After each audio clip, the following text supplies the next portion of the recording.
As the 21st century approached, incredible change was taking place in the Seventh-day Adventist Church. The seeds of faith that had been sown by missionaries during the previous decades were sprouting and multiplying.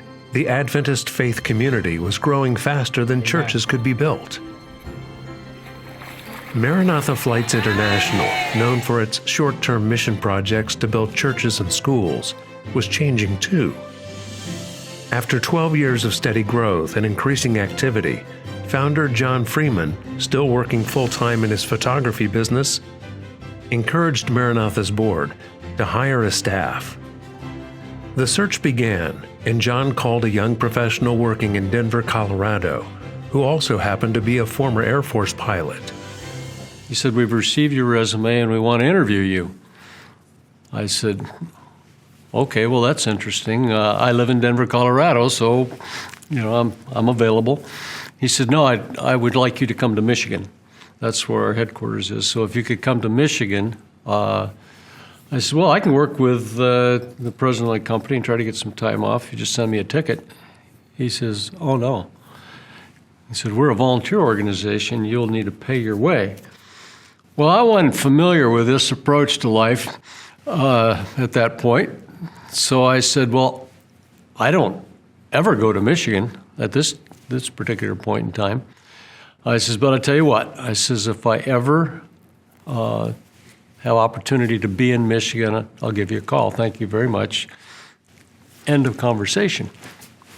Well, now here is the interesting thing from my view. I went to my office that day, and the president of the company called me in and says, "I need you to go to Michigan." Now, that had never happened, and that's when I started to think, okay, what's going on here?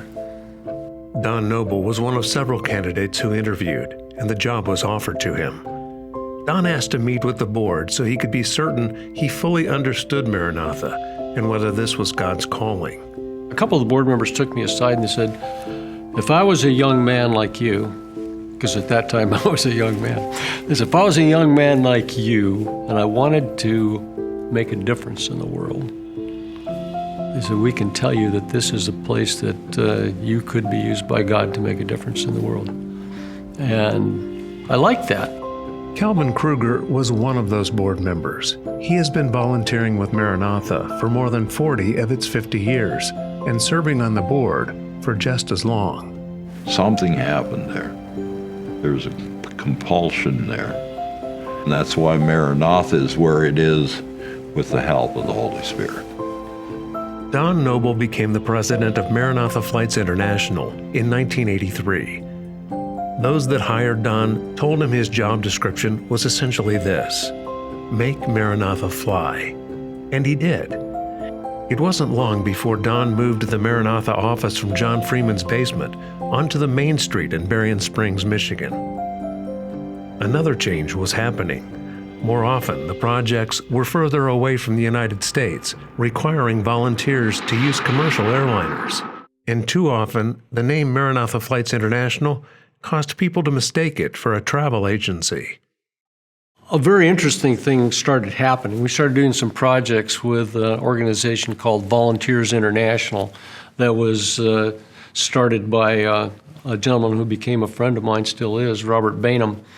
And we did quite a few projects together until finally we came to the point we said, why don't we just merge operations? We're each paying for different expenses that are getting doubled up, so let's just combine them. In 1989, Maranatha Flights International and Volunteers International became Maranatha Volunteers International.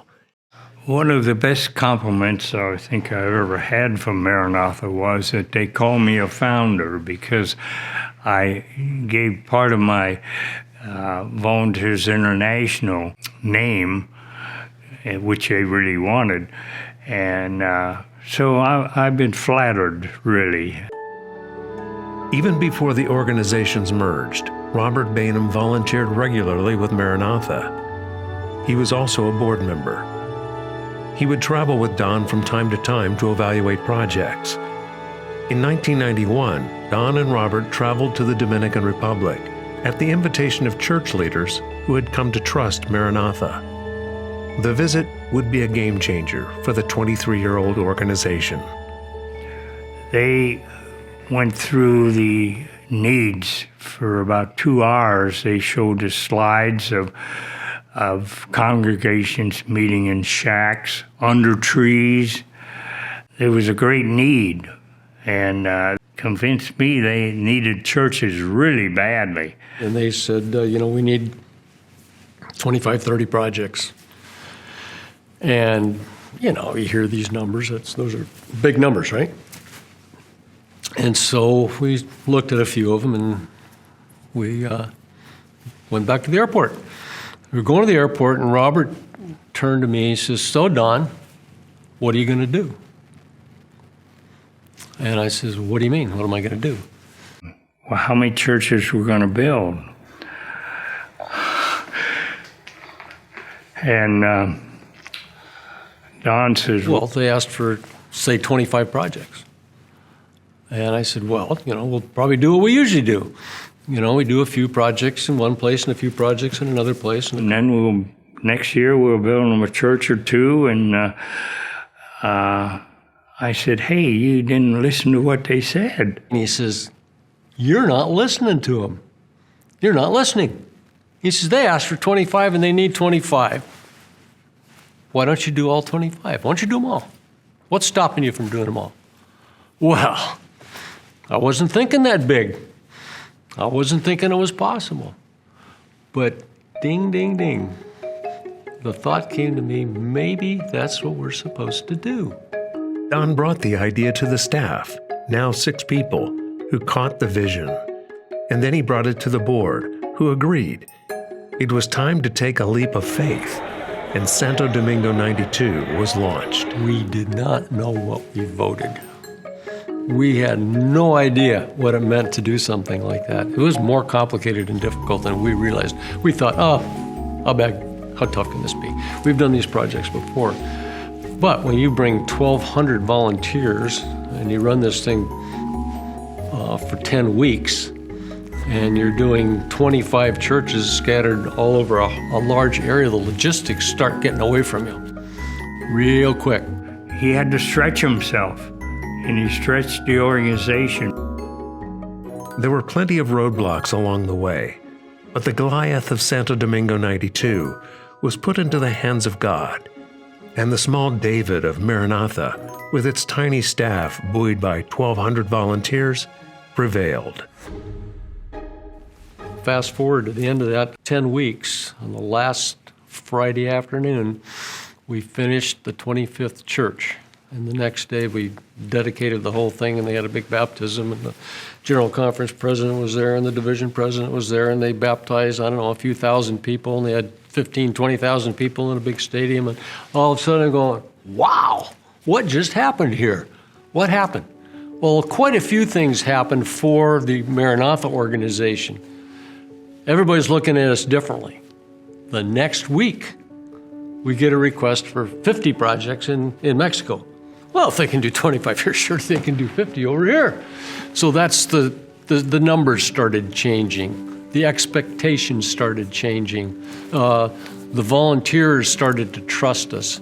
The relationship with the church improved dramatically. And what did it do for the church in Dominican Republic? Totally changed the way they were viewed by their country, by the press, by the leadership of the government, by the people. And all of a sudden, they started growing massively.